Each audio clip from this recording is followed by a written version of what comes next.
Ndichidana zuba nezuba kuna mwari, kuna mwari kana nguva yakwana zvichamanifesta, zvichamanifesta.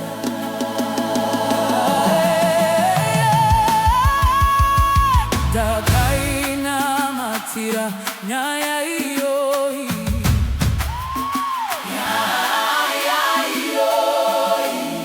wandinona mata mukuru, mukuru. Kanati hongu wane nharo ndiani, iye mwari wangu vandipindura.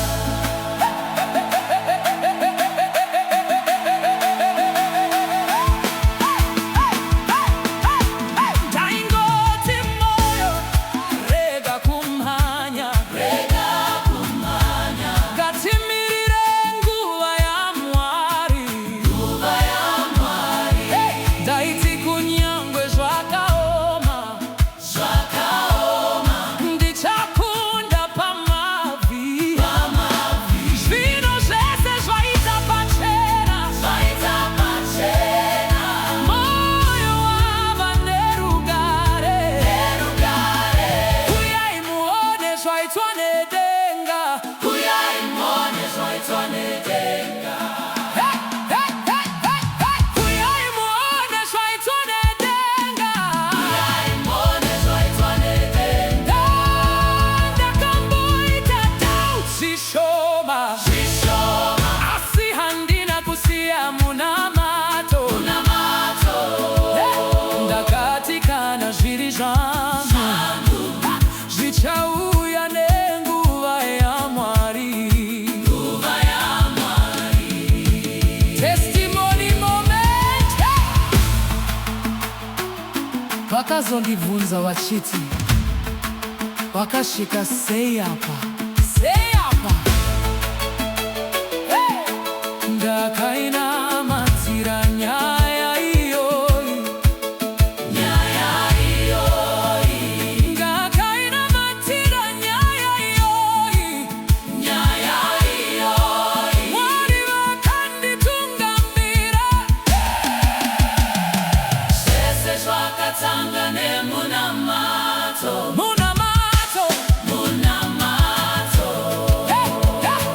ngatinamatei hama dzangu,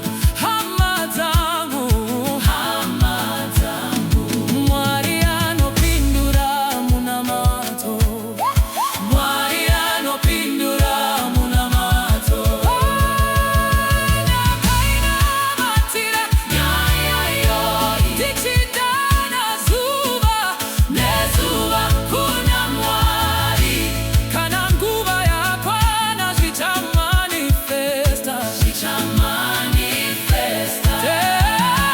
ndakainamatira wandinonamata mukuru,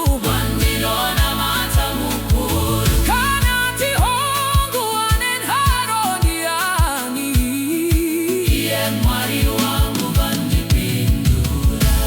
Zvakaitika nekuti ndakaramba ndichinamata, zvichamanifesta.